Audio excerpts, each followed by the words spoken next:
So in this session we are going to start new chapter, which is Introduction to Trigonometry. This topic you are going to learn first time in your academics, and if you are choosing science stream, if you are choosing science, then you are going to learn again and again mathematics specifically. Physics will also have this. So let's start the discussion. Trigonometry. First of all, let's start with the meaning. Triangle, three angles. Trigonometry, so it is related to three, and trigonometry is related to triangle and its sides and the angles. Remember, we are going to identify relation between angles and side. So far up to grade 9 and 10 you learn what is the relation between sides, that is which theorem very important for the right angle triangle? Pythagoras theorem. We learn the relationship of sides, hypotenuse, then perpendicular, then base. We learned that relationship. We derived as well this year. So that was about this side.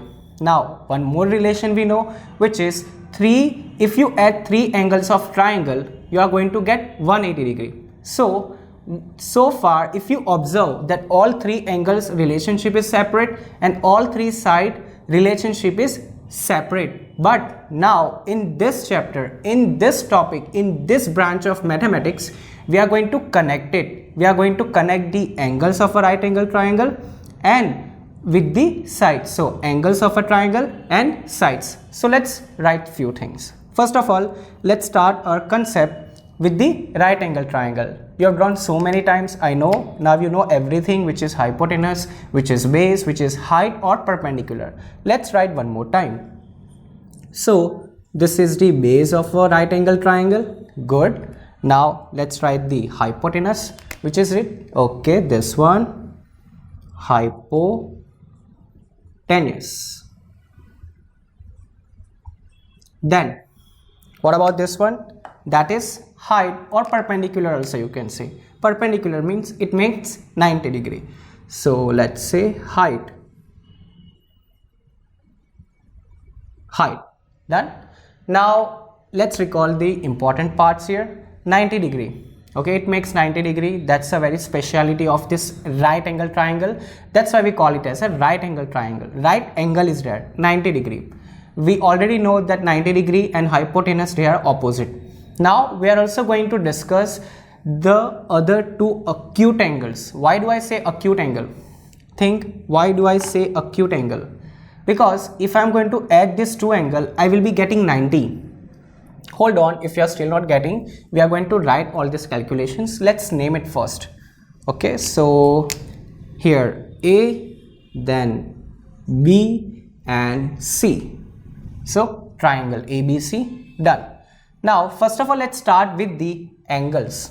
Let's start with the angles. So we know theorem of sum of all angles of triangle is what? 180 degrees. So let's write sum of all angles of triangle is what? 180. So I can write that angle A plus angle B plus angle C is equal to 180.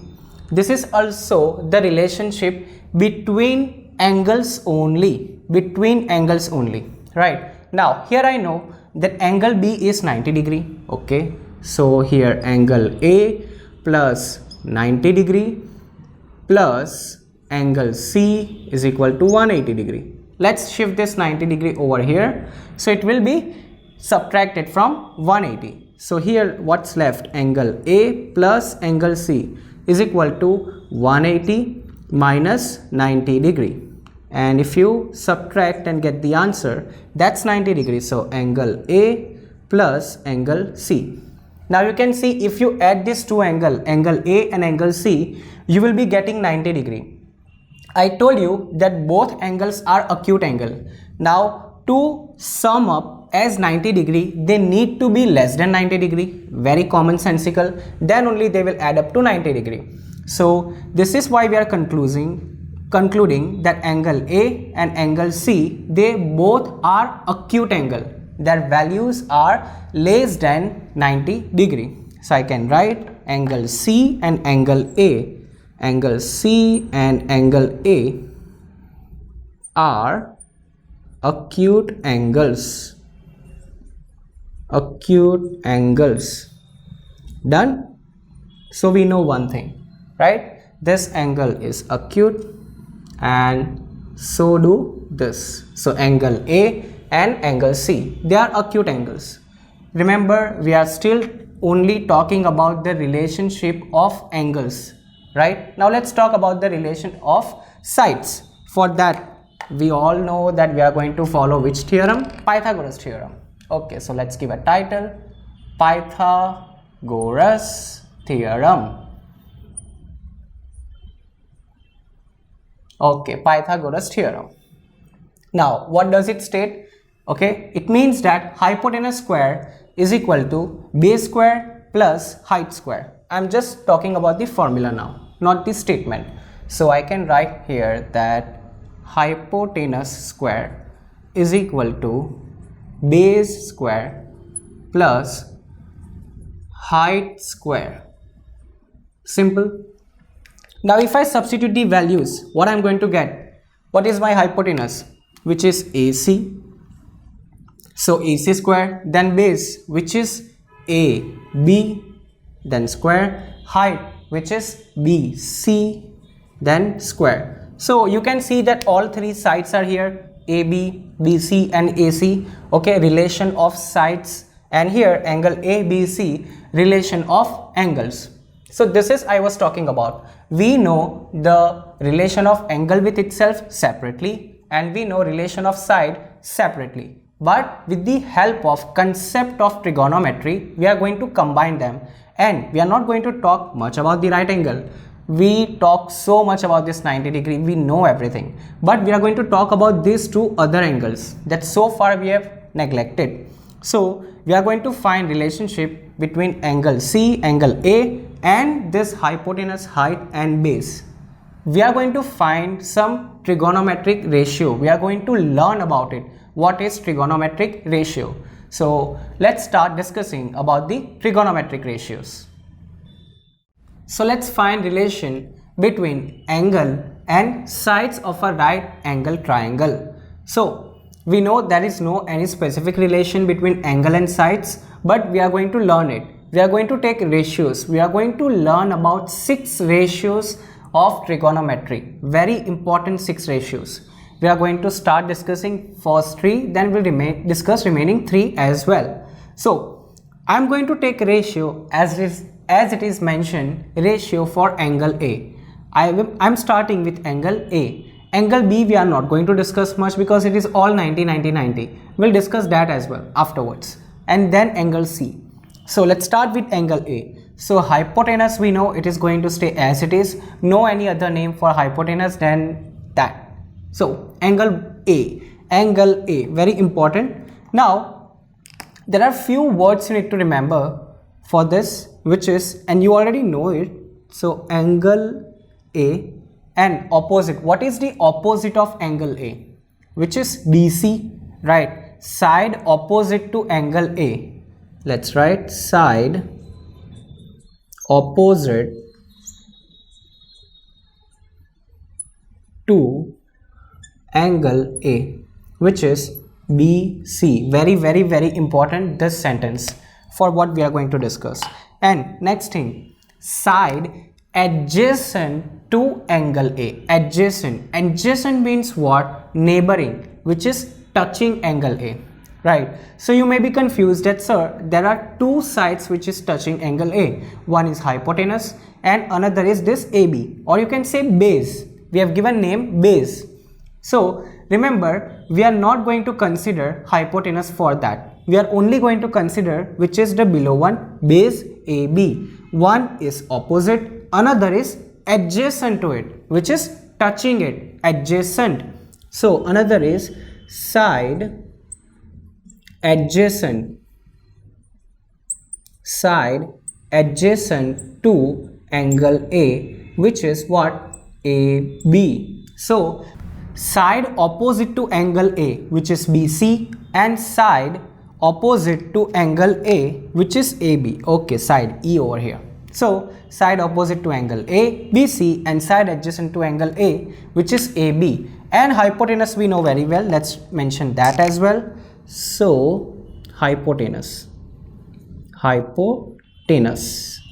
That is what here AC, right? We are going to relate angle and the sides. So first of all, let's side with the sine of angle A. Sine of angle A. Now you must be thinking, what is sine? So we are going to discuss that as well. We are going to write short form of this sine, which is sine, all small letters, and angle A. Remember, SIN, little space you can leave, and A. Remember, do not connect that. They are not in product. It is not like SIN multiplied by A. No, it's not like that. Sine of A. This is how we need to learn it. Sine of A. Sine of angle A. Sine of angle C. Right? This is how we need to remember. Sine A. Now, how to get this ratio? This is your angle A, right? And we are going to relate with the sides. So there is a formula for the sine of A, which is opposite divided by hypotenuse. So opposite divided by hypotenuse. Simple. Opposite divided by hypotenuse. Done. Now let's substitute the values, which is sine A is equal to, opposite side is what? BC, right? And what is the hypotenuse, which is AC. So you can see over here that angle A is on one side and there are sides which is BC and AC. I told you that we are going to relate side along with the angle. So this is in a one formula. You can see that there is angle of a triangle and also the side of a triangle, right? So this is the first ratio, sine A, sine of angle A. Let's discuss this second. Now we are going to learn cosine of angle A. That is cosine of angle A. Cosine of angle A. So now what does it say? Here I am going to write short form, which is cos and then angle A. Cos. Remember, while you write this COS cos, you need to write in all small letters. Don't write English form, that C capital, OS small. Same for this as well. All trigonometric ratios should be in the small letters only, never in a uppercase. So cos A, what's the formula? Which is adjacent divided by hypotenuse. Adjacent divided by hypotenuse. Now what is adjacent? Adjacent is AB. Okay, so let's write AB. What is the hypotenuse? Same as the previous one, AC. Now what is this ratio called? Cos A.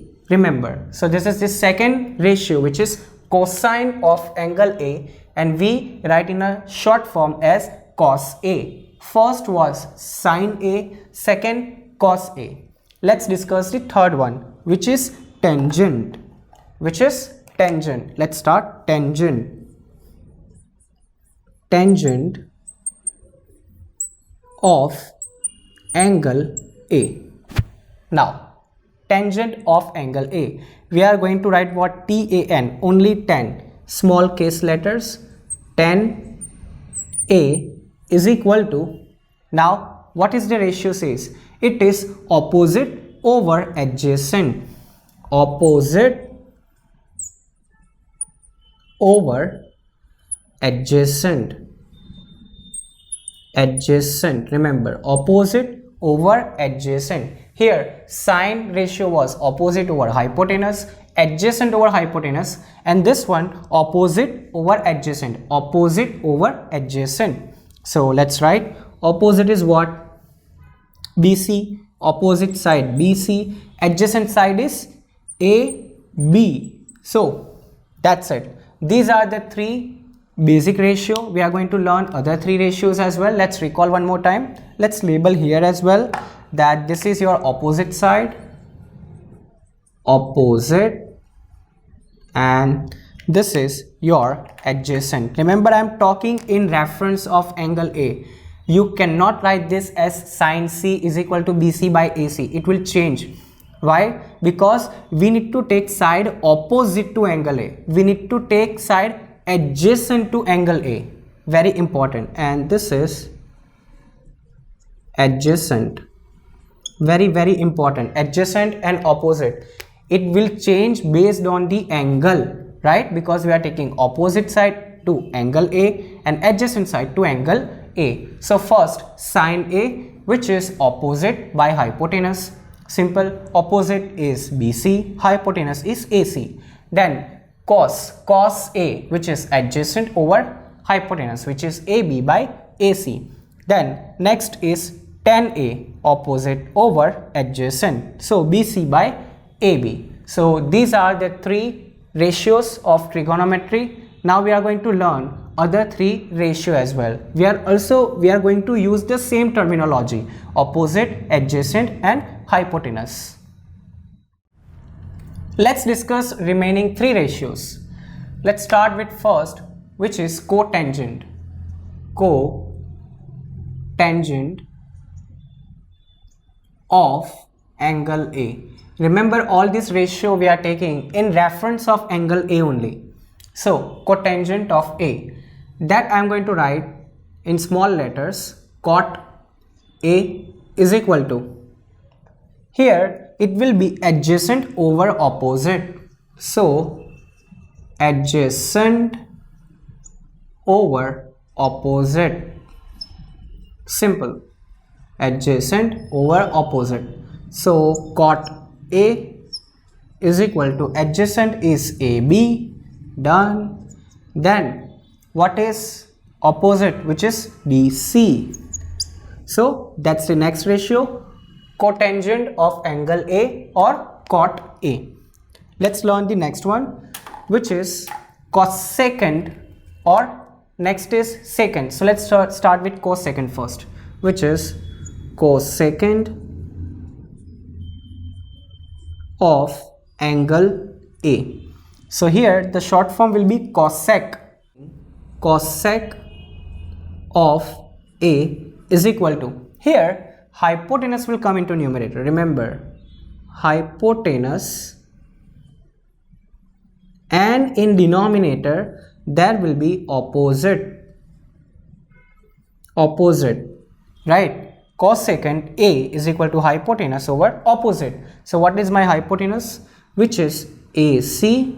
What is my opposite, which is BC? So cosecant A or cosec A is AC over BC. Done. Next one, last is secant. So secant it is, secant of angle A. So we are going to write as sec A is equal to, here also hypotenuse